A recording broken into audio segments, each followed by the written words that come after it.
Good afternoon, everybody. Hope you're well. We're excited today to be kicking off our second series of LinkedIn Lives. And we're here over the next 2 months. We'll be talking to founders about how they found their first customers. How did they actually go from 0 to 1 and really get going? Because that is the hardest part. It's so much more difficult to go from 0 to 1 to 1,000 to 1,000,000. And today we're very excited to have Hannah Marsh with us, who's the co-founder and chief partner officer for HomeViews. I've had the pleasure of working with the HomeViews team since the beginning of 2021 and seeing them really carve out a sector in the market that wasn't there before and seeing their massive success. So I'm really excited to share the story. Hannah, over to you. So what we'd love to hear first is, I always wonder, how do people actually get into how do you actually become a founder? Like, how do you get into it in the first place? So I'd love to hear a bit of background about you prior to HomeViews.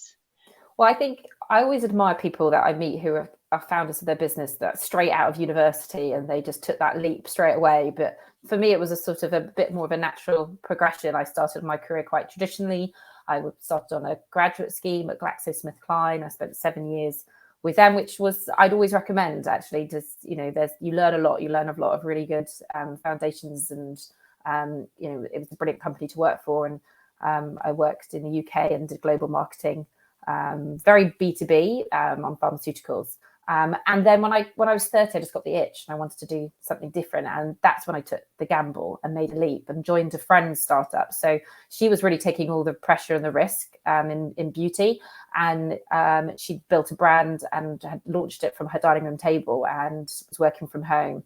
And had just got her first couple of retailers. And so I leapt in as her marketing director. So I did that for 5 years and I learned so much. I think being the right hand to somebody who was really taking the lead and the ownership. And when that business got sold through connections, I had the opportunity to join HomeViews pre-launch and come in as a co-founder. And I'm not sure I would have necessarily made that leap straight, having not done that sort of step in between, which gave me the confidence that I wanted to do it and the appetite to do another startup business. So that was sort of my journey. Incredible. So from pharmaceuticals to beauty and then into housing. And so tell us about HomeViews. How did it get started and where did the idea come from? Well, it's one of those ideas that when we go and present it, people go, but surely this exists. Like, surely this is already around, which, is already a good thing in the first instance. And HomeViews is a review platform dedicated to new build developments. It's our biggest outgoing every month, whether you're buying or you're renting, what you're paying on your rent or your mortgage. And we use review sites in every aspect of our lives, but there's nothing dedicated to property. So our kind of founder investor came up with the idea, having worked in property, he'd had it in the back of a notebook for years. And then it became an idea that actually one of my first co-founders, Ollie, started working on, and he started to build and bring the team in. So myself and Rory, our CEO and co-founder, and the three of us really started to work on that idea in 2018 to bring that to life. And how could we build something that was dedicated to the needs of people looking for property? Because whether you're writing a review on, a holiday, or you're writing a review on a new car, there's actually so much more to property, and particularly to new builds, that we wanted to uncover. So whether you're wanting to rent or to buy, we set up HomeViews a bit like a TripAdvisor model, in that we list developments individually rather than just the brand. So we'd have a Berkeley Homes brand, but we also have each individual building, so people can understand what it's like to live in that building. And critically, the most important thing is that we verify that they're residents. So whereas people can write reviews on Trustpilot, or you can write reviews on Google, it could be someone who just walked past that building and has an opinion. Whereas this is very much about the resident experience, and we ask about owners and their purchasing experience, and tenants about the landlord experience. So there's a lot of detail, a lot of data. So for consumers, a lot richer, a lot more specific in terms of helping them make one of the biggest decisions financially they make. But also from the property industry, there's been nothing like it to date. There's no the depth of resident insight that we can provide back to the property industry, and also the kind of benchmarking and insights on how they're performing as a house builder or how they're performing as a professional landlord. That just hasn't existed before. So we've got two sort of unique propositions to our customer groups. Yeah, and so one of the interesting things, I remember having exactly the same reaction, being like, well, if I buy a burger, I can look for thousands of reviews. Why can't I do that for my new home? But the how did you approach it with the especially with the property industry? Because it's not, and it's a question we get asked a lot, which is, you know, we're trying to break through and do something that no one else is doing, but how do we go and educate everybody to tell them about this opportunity that's now in front of them? How did you work? Well, I think it's one of those things. We have preconceptions before launching, like everyone does. You kind of think about what your prospective customers are going to think before you even meet them. And we thought there'd be a lot of nervousness and apprehension about a review platform, and they'd be worried about negative reviews, and especially for sort of publicly listed companies, how they'd feel about HomeViews. I think actually what we found in the main is that there's been so much trolling, negative and fake reviews out there on Google that the property industry has really welcomed HomeViews as because they trust us, because we've demonstrated that we have a process where we go and invite residents to write reviews. We independently verify them and we police that. We welcome all reviews. So if someone has a negative review, absolutely, you come and write a review, but you don't get to troll, you get to write one review. So the fact that we take an approach where we are really making sure that we're getting to the truth of what it's like to live in that building.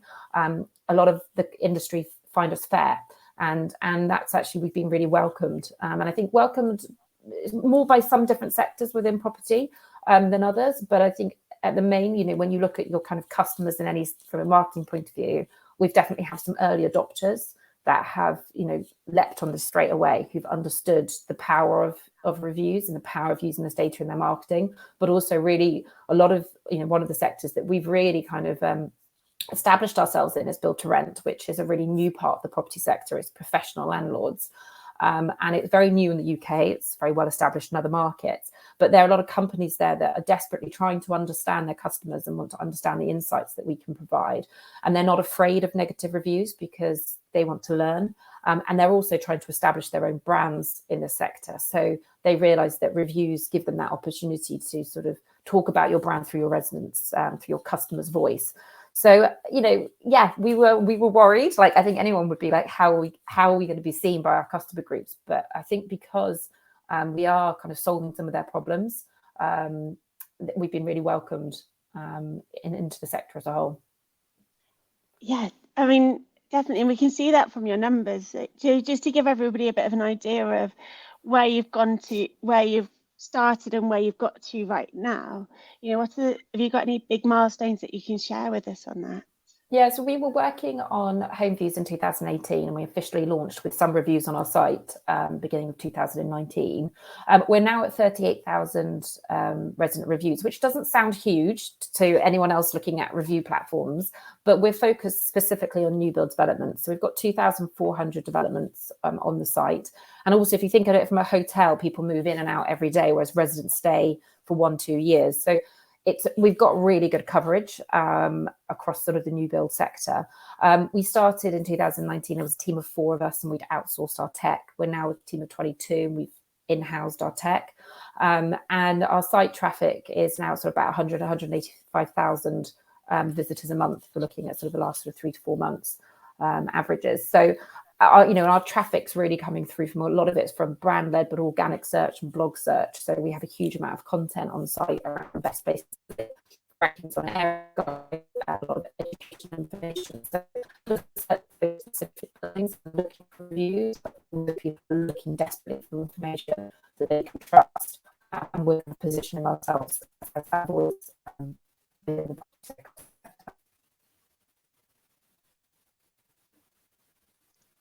I think we might just have had a little bit of a technical difficulty there. I think we lost a bit of reception. Oh, sorry. Do you want me to repeat the thing?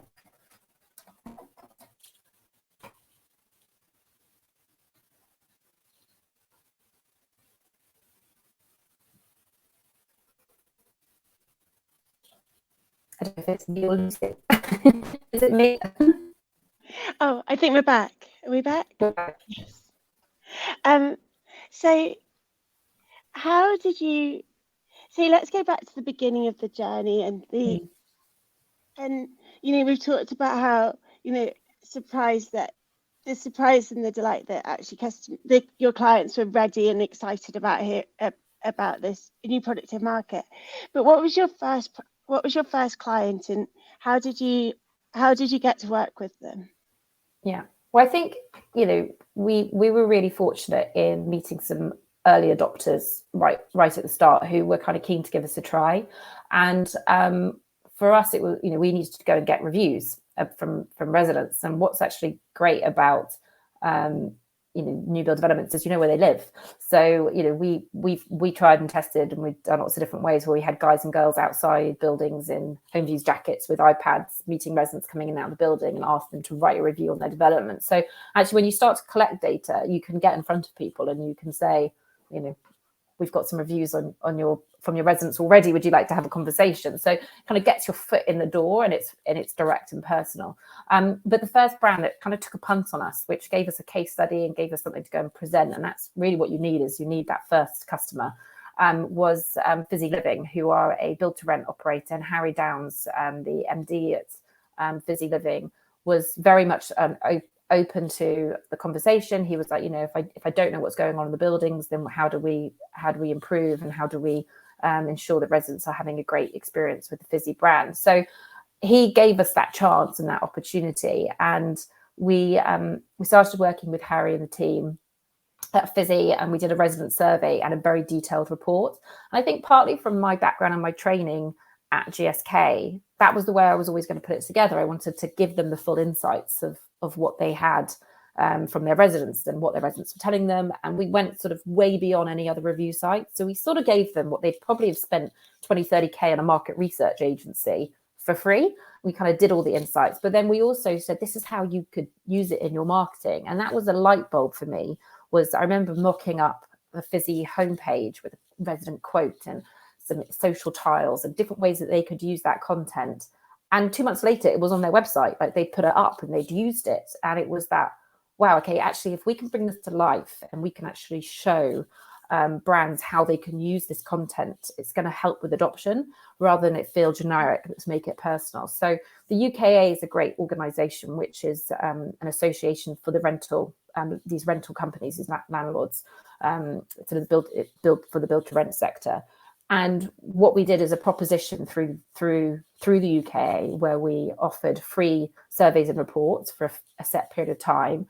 And then we showed them how they could use that in their own channels and gave them that feedback back to the companies.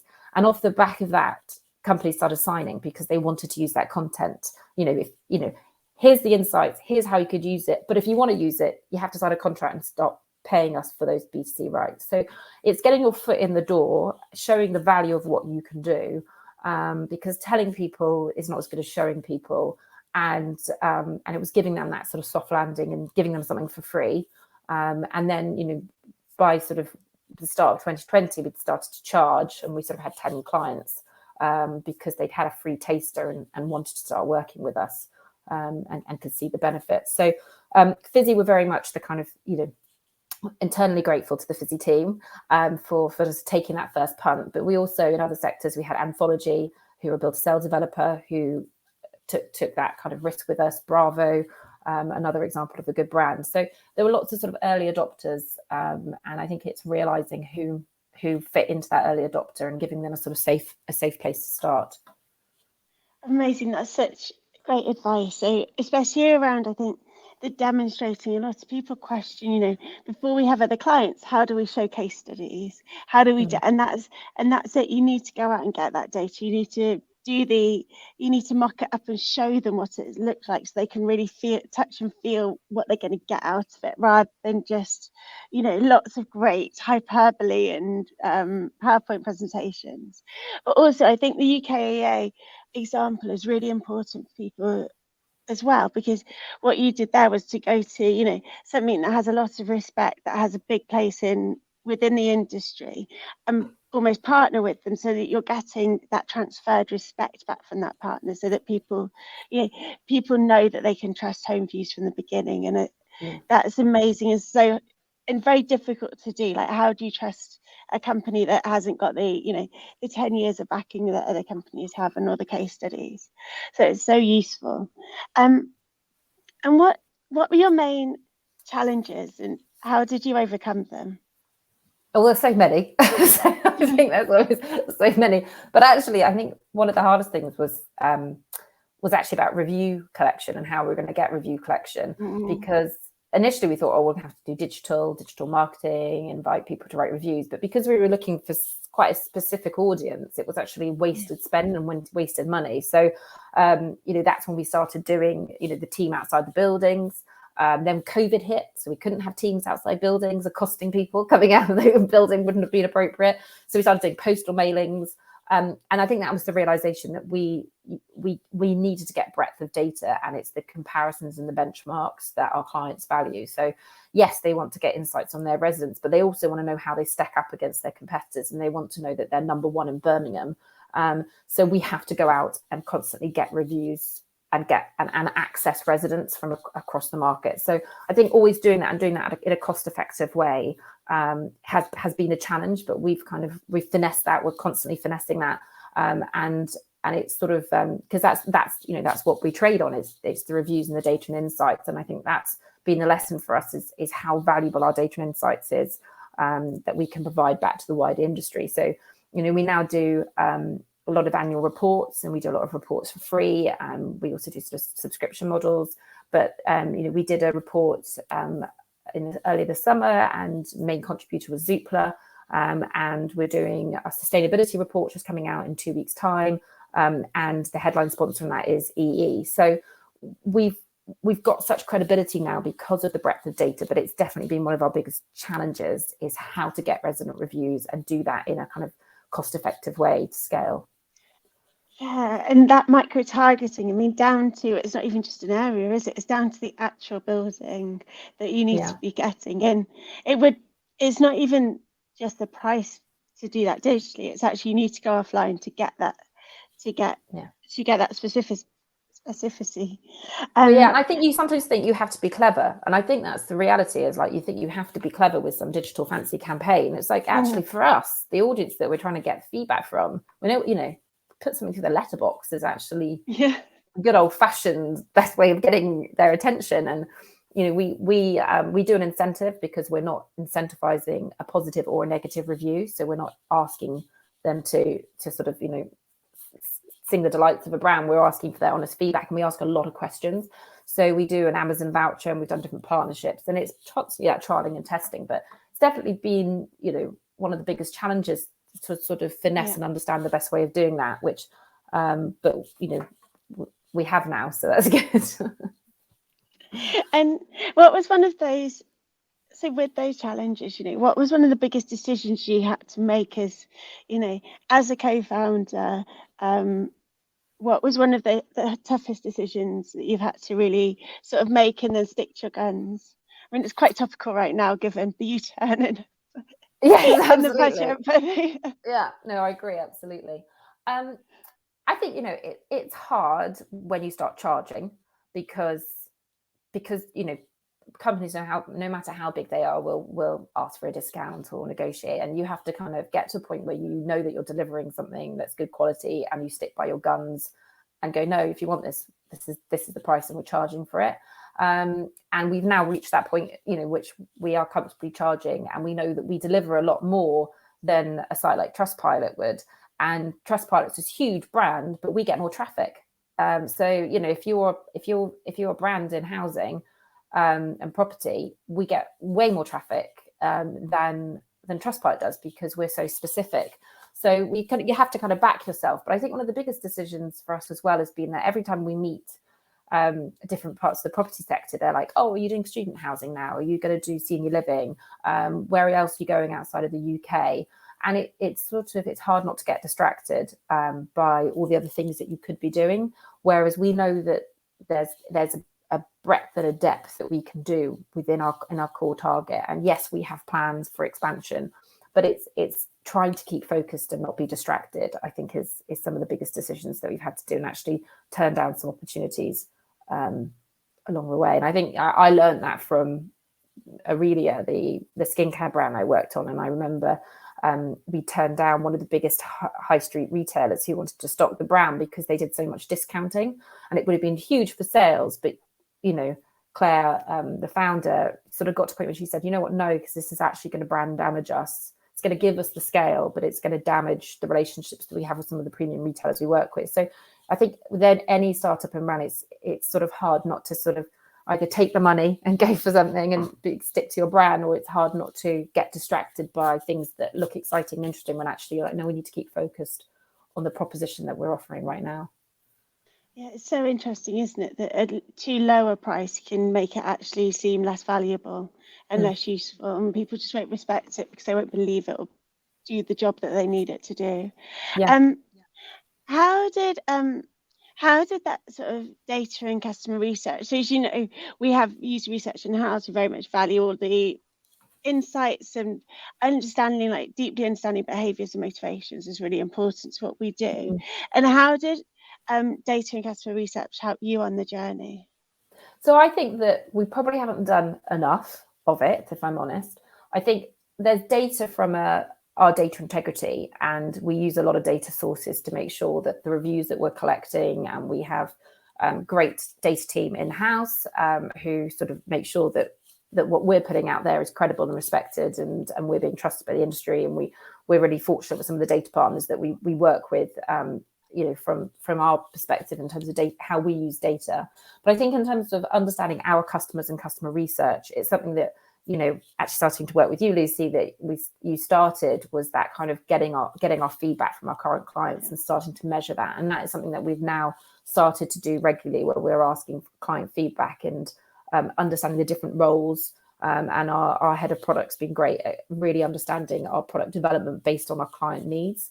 And we really did have a very much sort of one size fits all product proposition. And now we are evolving that and looking at different adults. And we have to deliver our product pipeline based on our customer feedback and our client feedback, and what they value and what they're going to use, and making correct assumptions rather than just gut feel, which is where we very much started early on. Was, I think they're going to value this. I think this is what they're going to want. And now we're having to sort of really take a much more sort of data-led approach to, surveying our customers, asking for feedback and testing and trialing.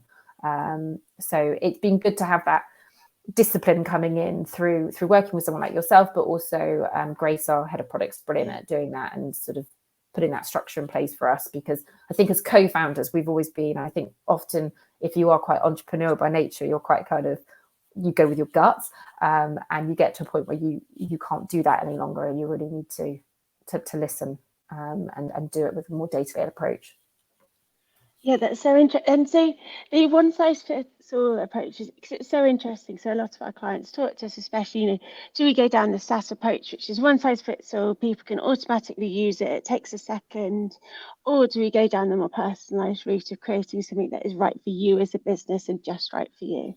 And how has that, now that you've been there and done it and doing both sides, what would you say your learning is from that? Well, I think when you're trying to, break into a market and build a brand, you have to sort of over deliver, and you have to be personalized, and you have to create advocates who really see the value and the responsiveness of you as a team. And we have done that, and we have probably in some instances really over delivered. And, if I looked at sort of us on an hourly rate, I'm like, that's not sensible. But if you want to scale, then you need to create automation. But there's a chicken and egg thing when this comes down to sort of, I think it sort of leads into knowing what I know now and what we might have done differently. It's really hard because on day one, we couldn't have set up a modular approach and said, people can take this or this, because we didn't really know what our clients wanted. We were learning that. So you kind of have to feel your way in the early days of, you can't provide the end solution on day one because you don't necessarily know what the end solution looks like. But I think if you're getting to a tipping point, and, there's crossing the chasm, all these, all these books that you can read about when you go from a certain point of a business to scale. And I think that's really where we are at this point, is you need to create a more modular approach to your business, and a slightly more SaaSifiable product where people can sort of just sign up and take certain aspects, which has got a more hands-off approach, because you can't scale otherwise we become an agency, and that's not where we want to be for HomeViews. So true. So thank you so much for all of this. And to sum up, could you give us your top 3 tips on what you would share with startup founders? Well, I think it sort of comes back to some of the things I've said. It's creating that kind of soft landing, that kind of first Yeah. step that clients can do. It's thinking about personalization. So making it, rather than sending out lots of cold call newsletters, and we do a lot of that. But it's when you're trying to get someone to sign up, it's making it specific to their brand, showing them an example of what it looks like in their brand. You know, we now do a lot of approaches where we go, rather than we have 38,000 reviews, it's like we have 50 of your resident reviews. Do you want to hear what they say? Because Yeah. we love a call, you know, making it direct to them. And I think also things take time. So you're always in a rush when you're, there's so many things to do, and start now. So I think, you know, our traffic is testament to a lot of hard work done by a lot of team members. And Jan, who leads our content, does a fantastic job of putting out content every month. But a lot of the content takes 12 to 18 months to really deliver, you know, with all the algorithms from Google and SEO. So we're in a position where our traffic is really strong, and that doesn't happen over time from a natural organic perspective. So start now, build those foundations, because tomorrow comes really, really quickly. Yes, we have. I think we could have a picture. Need that on a t-shirt. Never too early to start SEO. Hannah, thank you so much. We will post. If anybody would like to follow you or ask any questions, we'll obviously post this video later on today, and we'll also wrap up the learnings in our newsletter on Thursday. But Hannah, thank you so much. It's been an absolute pleasure. Thank you, Lucy. Bye-bye.